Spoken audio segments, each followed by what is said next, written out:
Allô, c'est Marie-Christine. Aujourd'hui, je voulais en fait remplir une promesse. Dans les dernières semaines, je vous avais promis de rediscuter du concept équilibre et harmonie.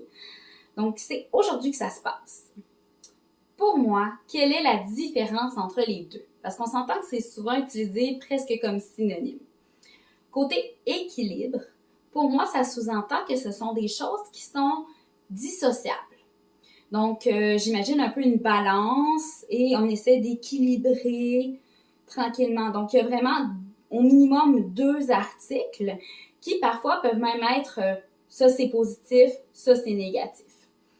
Donc, pour moi, équilibrer quelque chose, c'est de se dire que c'est différent. On doit mettre des limites, des frontières qui sont claires et bien définies.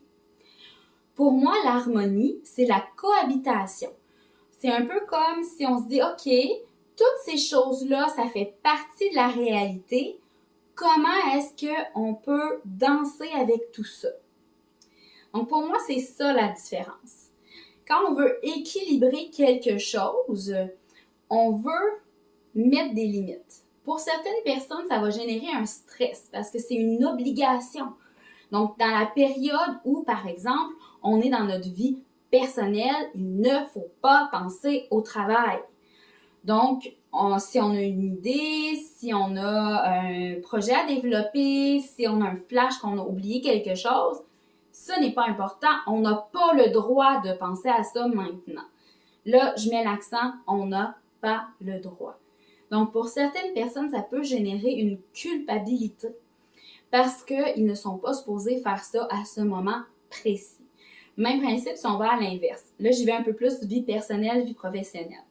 Si on est au travail et qu'on pense au fait que notre petit dernier a la gastro à la maison puis qu'on ne sait pas si on aurait dû rentrer travailler ou pas, si ça va bien pour la gardienne, on pourrait encore une fois se reprocher d'être au travail et ne pas être capable d'être 100% concentré sur notre tâche.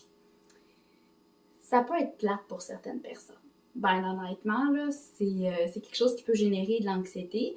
Et pour certaines personnes, ça peut être hyper efficace de mettre des frontières. Je le mentionne quand même là, parce que on a tous les styles dans notre gestion pour notre vie. Quand je parle d'harmonie, si on reprend un peu ces exemples-là, ben on accepte le fait que, OK, je suis au travail, mais j'ai un enfant malade à la maison. Donc, je m'autorise le droit d'être plus inquiète aujourd'hui et d'appeler à ma pause pour vérifier comment ça va. Je me donne la possibilité d'être pas juste une employée, mais d'être une mère. Je ne sais pas si vous comprenez la nuance. Je vais donner quelques autres exemples. Pour moi, c'est frappant aussi au niveau des entrepreneurs parce que quand on a une entreprise, ben ça fait partie de nous.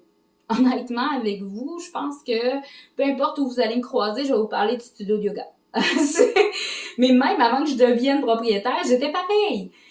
Donc, on ne peut pas nécessairement enlever l'entrepreneur de son entreprise juste comme ça parce qu'on n'est pas dans la période classique. Donc, je vais donner un exemple. Un créateur de bijoux s'en va à un spectacle à l'école pour son enfant. Quelqu'un le complimente sur ses bijoux, il est présentement dans sa vie personnelle. Mais est-ce qu'il va vraiment pas du tout parler de sa vie professionnelle? C'est une super belle occasion et je suis certaine qu'il va en avoir envie. Donc, c'est ça aussi. C'est d'accepter que ça fait partie de nos facettes. Donc, on se définit pas juste par notre travail ou juste par notre vie de famille ou par notre vie de sport. C'est pas ça ce que je veux dire. Mais on comprend que nous, notre définition de nous-mêmes a plusieurs facettes qui viennent s'harmoniser autour de nous. Donc, notre vie de famille, notre vie professionnelle, peut-être tout ce qui est loisirs et sport, ainsi que toutes les autres facettes qui peuvent faire partie, là, si on fait du bénévolat, si on fait du coaching ou peu importe. Donc, aller vers l'harmonie, pour moi, ça fait en sorte qu'on a moins de limites. Donc, ça dépend des personnes. Comme je vous dis, il y a des gens qui vont aimer avoir des limites. Mais on reconnaît chaque facette à sa juste valeur. Donc, il n'y en a pas une qui est plus importante que l'autre et il n'y en a pas une qui est négative comparée à une qui est positive. Donc voilà, c'était ma petite histoire sur l'équilibre et l'harmonie. Je vous invite à m'écrire en commentaire ce vers quoi vous tendez, si vous avez plus tendance à aller vers un équilibre ou plus vers une harmonie et comment ça va là-dedans. Merci de taguer les personnes qui pourraient aimer cette vidéo. Pourquoi pas partager. Namasté!